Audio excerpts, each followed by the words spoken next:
Assalamualaikum warahmatullahi wabarakatuh. Berjumpa lagi dengan saya Slamet Suroso, SPD MPD, dan perkenalkan saya mengajar di SMP Negeri 1 Kandang Serang. Pertama mengajar pokok bahasa atau mata pelajaran PPKN, dan pada sesi ini kami akan menyampaikan materi bab 1 dinamika perwujudan Pancasila sebagai dasar negara dan pandangan hidup bangsa. Pada subbab dinamika nilai-nilai Pancasila sesuai dengan perkembangan zaman, dan kita rucutkan lagi hakikat ideologi terbuka. Pada anak-anakku yang kelas 9, marilah kita ikuti dan kita jabarkan tentang hakikat ideologi terbuka. Jadi kita tahu bahwa Pancasila itu memiliki nilai dasar Pancasila. Kemarin sudah saya sampaikan pada pertemuan yang awal bahwa Pancasila itu adalah nilai dasar, sedangkan nilai penjabarannya itu adalah dinamakan nilai instrumental. Nilai-nilai untuk melaksanakan daripada nilai dasar itu nilai instrumental. Nilai dasar Pancasila itu ada 5. Yang pertama adalah nilai ketuhanan, yang kedua adalah nilai kemanusiaan, yang ketiga nilai persatuan, dan yang keempat nilai kerakyatan, serta untuk yang kelima nilai keadilan. Itu nilai dasar daripada Pancasila.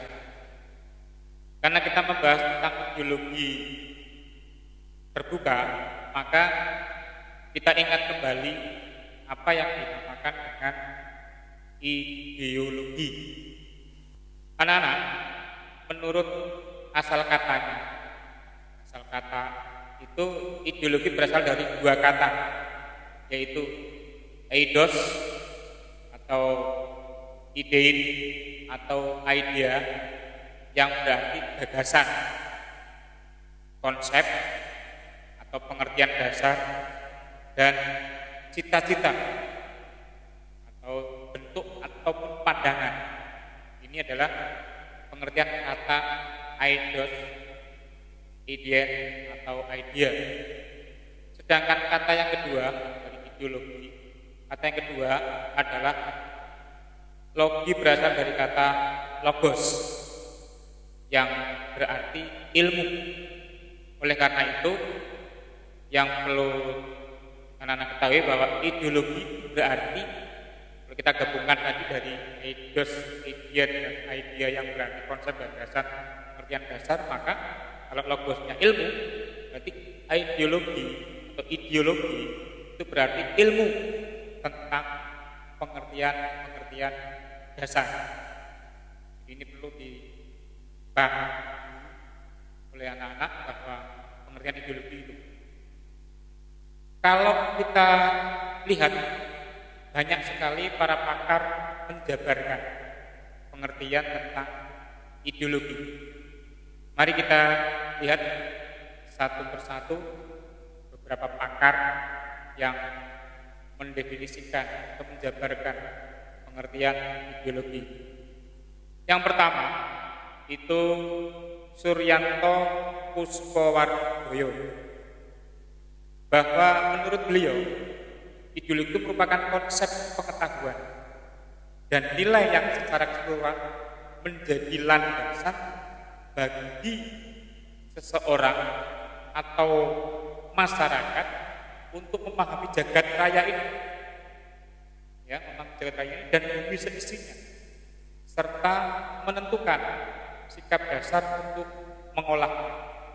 Ini menurut Suryanto Puspowardoyo. Jadi ideologi itu merupakan konsep pengetahuan dan nilai yang secara keseluruhan menjadi landasan bagi seseorang atau masyarakat atau sekelompok orang atau sekelompok masyarakat untuk memahami jagat raya beserta isinya di bumi ini. Jadi dan untuk menentukan sikap pokok, sikap arjennya, sikap dasarnya dalam rangka untuk mengolah ini ideologi. Lalu pengertian ideologi menurut pakar yang lain, ahlinya yaitu Bapak Mubiarto, ya. Beliau menyampaikan bahwa ideologi adalah sejumlah doktrin kepercayaan dan simbol-simbol sekelompok masyarakat atau satu bangsa, yang menjadi pegangan dan pedoman kerja atau pedoman perjuangan untuk mencapai tujuan masyarakat atau bangsa yang dicita-citakan. Ini ideologi menurut Bapak Mubiarto. Jadi beliau mengatakan bahwa ideologi itu doktrin kepercayaan atau simbol-simbol kelompok masyarakat dalam satu bangsa. Sehingga simbol-simbol itu atau doktrin itu dijadikan pegangan dan pedoman kerja untuk perjuangan mencapai tujuan yang sudah ditetapkan oleh masyarakat atau sekelompok masyarakat tersebut atau dalam satu bangsa tersebut. Itu pengertian menurut Bapak Mubiarto. Ahli yang lain yaitu Bapak Patmo Wahyono, ya. Ideologi merupakan satu kesatuan yang kuat, bulat dan utuh dari ide-ide dasar, ide pokok sebagai suatu kelanjutan atau konsekuensi logis dari pandangan hidup bangsa dan akan berupa seperangkat tata nilai yang dicita-citakan dan akan direalisasikan, diwujudkan dalam kehidupan berkelompok tersebut. Jadi intinya ideologi itu nilai-nilai, ide-ide dasar yang nantinya menjadi pandangan hidup dan itu berupa tata nilai yang akan diwujudkan dalam kehidupan berkelompoknya tadi, bermasyarakat tadi. Sehingga masyarakat berkembang mencapai tujuannya dengan tata nilai yang diyakini oleh sekelompok tadi. Ini Bapak Patmo Wahyono. Lalu ada lagi tokoh yang lain, yaitu Bapak Frans Magnus Suseno. Kami ulang, Bapak Frans Magnus Suseno. Ideologi menurut beliau ada dua pengertian, karena dia membagi pengertian ideologi itu menjadi dua. Yang pertama, ideologi dalam arti luas. Yang pertama, ideologi dalam arti luas. Yang kedua, ideologi dalam arti sempit. Oleh Bapak Frans Magnus Suseno, bahwa ideologi dalam arti luas artinya ideologi sebagai segala kelompok cita-cita, nilai-nilai dasar dan keyakinan-keyakinan yang dijunjung tinggi sebagai pedoman normatif. Jadi ideologi itu sebagai kelompok cita-cita, nilai-nilai dasar yang diyakininya, ya, yang dijunjung tinggi, yang dijadikan sebagai pedoman dalam bertindak sesuai dengan norma yang ini ideologi secara luas. Jadi beliau mengatakan bahwa cita-cita itu akan diwujudkan, tapi ideologi ini dijadikan sebagai pedoman dalam bertindak sesuai dengan norma yang berlaku. Lalu yang kedua, ideologi dalam arti sempit oleh Bapak Frans Magnus Suseno.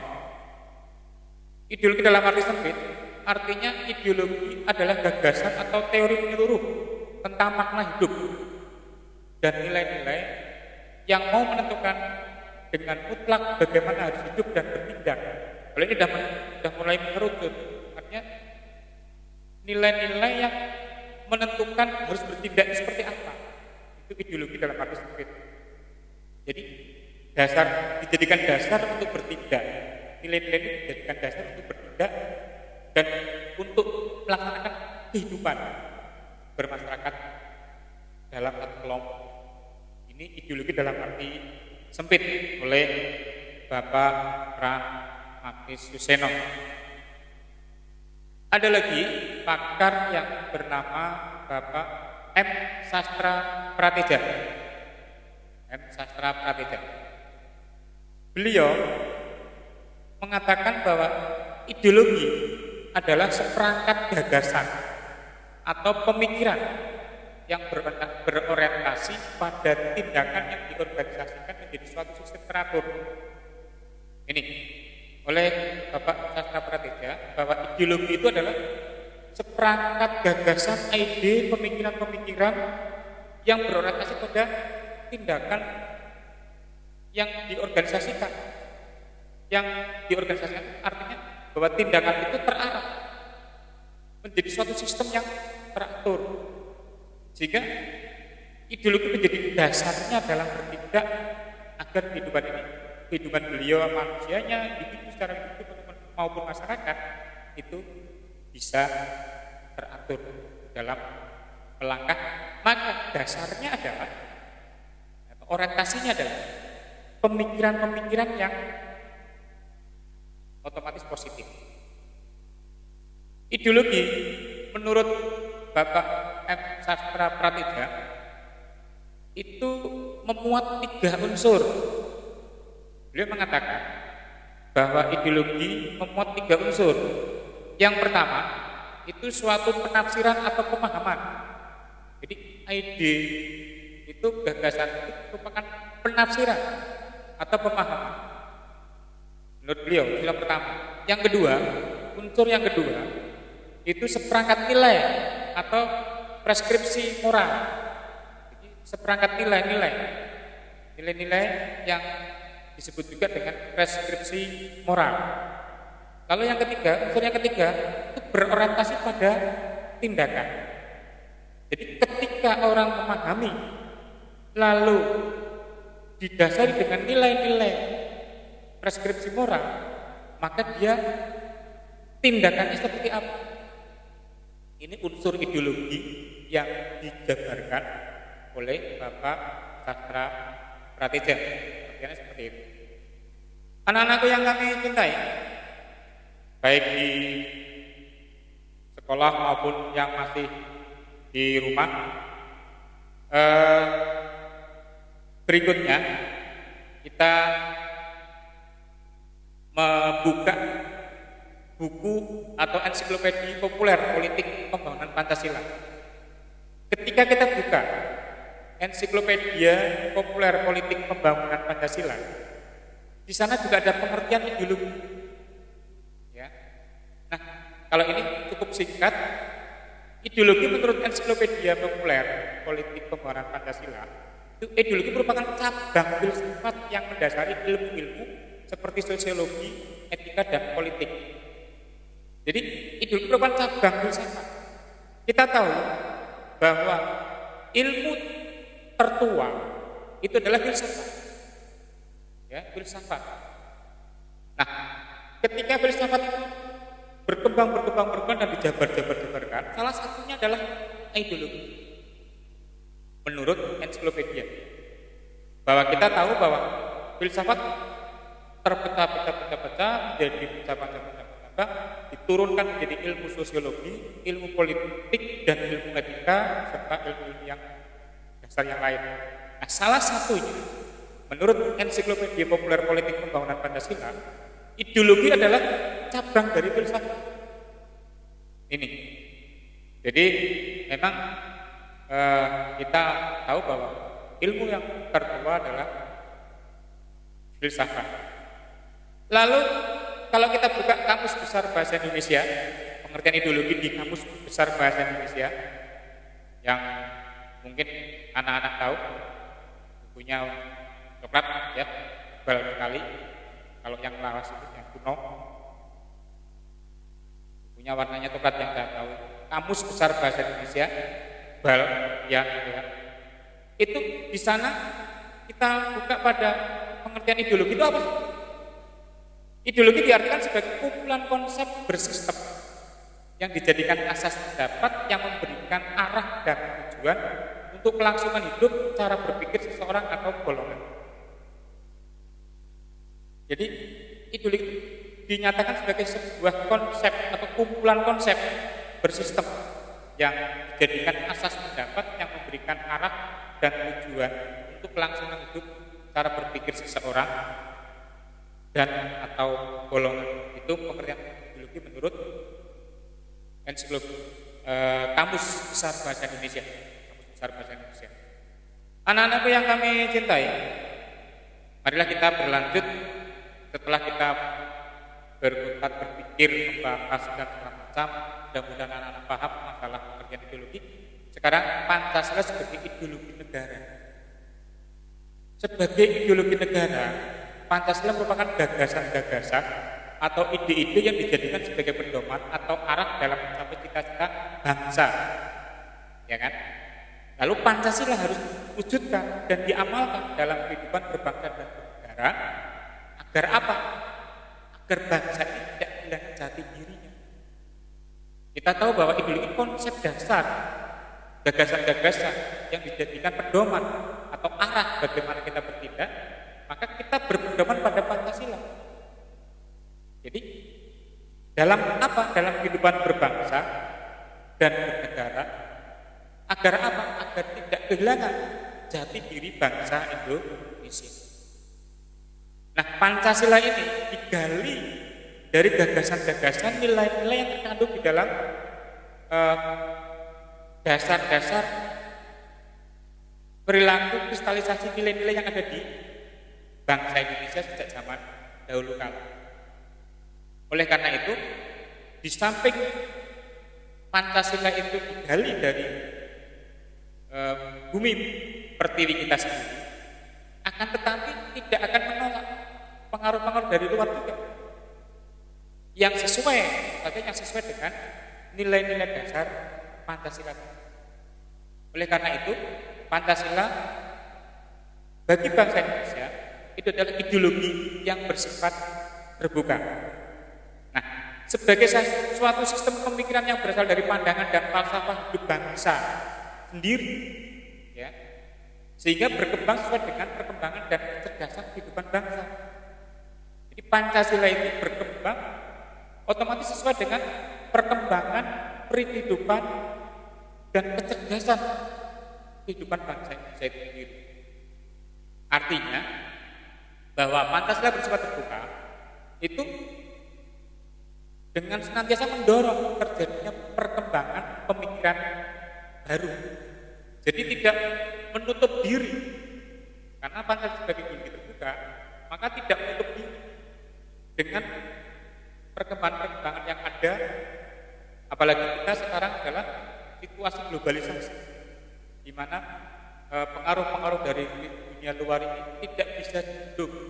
Tetapi kita punya nilai dasar yang diyakini kebenarannya dan juga diyakini itu menjadi pedoman dan arah bagi kita bangsa Indonesia dalam membangun sesuai dengan cita-cita bangsa Indonesia. Oleh karena itu, kita tahu bahwa ciri khas dan keunggulan ideologi terbuka. Yang pertama, karena Pancasila ideologi terbuka punya ciri khas. Nilai-nilai yang terkandung tidak dipaksakan dari pihak luar. Ingat, melainkan digali dan diambil dari kekayaan rohani, moral, dan budaya masyarakat sendiri. Ini ciri yang pertama. Ciri khas yang kedua, berdasarkan konsensus masyarakat. Tidak diciptakan oleh negara, karena ditemukan dalam masyarakat itu sendiri. Jadi negara tidak diciptakan, tetapi itu tercipta dari masyarakat kita sendiri. Ya, itu konsensus masyarakat. Jadi konsensus masyarakat, kesepakatan masyarakat dalam memberikan tata nilai kehidupan bermasyarakat. Lalu yang ketiga, ciri khas keunggulan ideologi terbuka ini dibutuhkan oleh seluruh warga masyarakat. Inilah ideologi terbuka. Sehingga kita tahu bahwa Pancasila 5 dasar punya nilai-nilai dasar itu digali dari bumi pertiwi kita sendiri, diamalkan di dalam kehidupan berbangsa, bermasyarakat, dan bernegara, akan tetapi tidak menutup kemungkinan pengaruh dari luar yang sesuai dengan nilai-nilai Pancasila kita ambil atau kita adopsi, sedangkan yang tidak sesuai dengan nilai-nilai dasar Pancasila yang tidak kita ambil, tidak kita adopsi. Karena apa? Karena otomatis kalau seandainya mengambil dari nilai-nilai lain yang tidak sesuai dengan Pancasila, akan merusak tata nilai yang sudah berakar dari nenek moyang bangsa Indonesia yang sudah mengantarkan kita menjadi negara merdeka dalam negara kesatuan Republik Indonesia ini, yang dari Sabang sampai Merauke. Mungkin ada anak, ada yang dari Papua, ada yang dari Sumatera, ada yang dari Aceh, Aceh sana, ada yang dari Kalimantan, ada yang dari Bali, ada yang dari Sulawesi, ada yang dari Kalimantan, ada yang dari Jawa dan segala macam, dan pulau-pulau kecil mana yang mungkin bisa mengikuti pembelajaran ini, bahwa semua yang ada di dalam nilai-nilai Pancasila itu adalah digali dari bumi pertiwi kita untuk dijadikan dasar dalam bertingkah laku. Karena apa? Pancasila adalah ideologi yang merupakan kristalisasi nilai-nilai dasar yang diyakini kebenarannya dan siap untuk dilaksanakan dalam praktek kehidupan berbangsa, bermasyarakat, dan bernegara. Oleh karena itu, ideologi terbuka Pancasila patut dijadikan landasan hidup kita. Karena itu adalah filsafat bangsa kita. Kalau yang terkenal dengan istilah pandangan hidup bangsa, jiwa dan kepribadian bangsa, perjanjian luhur bangsa Indonesia dan bangsa, ini Pancasila. Saya kira demikian anak-anak untuk pembelajaran pada saat ini. Ini anak-anak bisa melihat materi ini di buku PPKN kelas 9 halaman 14 sampai dengan halaman 16. Lalu kita nanti akan lanjutkan pula pada pertemuan berikutnya, yaitu tentang kehidupan Pancasila sebagai ideologi terbuka Pancasila. Lalu kita akan berlanjut pula pada perwujudan nilai-nilai Pancasila dalam kehidupan berbangsa dan bermasyarakat. Saya kira demikian anak-anak. Terima kasih atas perhatiannya. Selamat belajar, selamat menempuh kelas di kelas 9. Mudah-mudahan kalian semuanya sukses. Sukses bukan berarti harus berkarya yang cara tidak sesuai dengan kita, tapi marilah kita usahakan kita sukses secara yang sesuai dengan dasar-dasar nilai-nilai pandang hidup bangsa kita. Artinya wujudkan cita-cita negara kita, masyarakat adil dan makmur yang berdasarkan Pancasila dan Undang-Undang Dasar 1945. Terima kasih atas perhatiannya. Mohon maaf atas kekurangannya. Jangan lupa subscribe di channel saya, yaitu channel Mbah Pelangi MPD, dan ikuti semua video pembelajarannya, ikuti video pembelajaran yang akan saya sampaikan di waktu-waktu berikutnya. Terima kasih. Wabillahi taufiq wal hidayah. Assalamualaikum warahmatullahi wabarakatuh.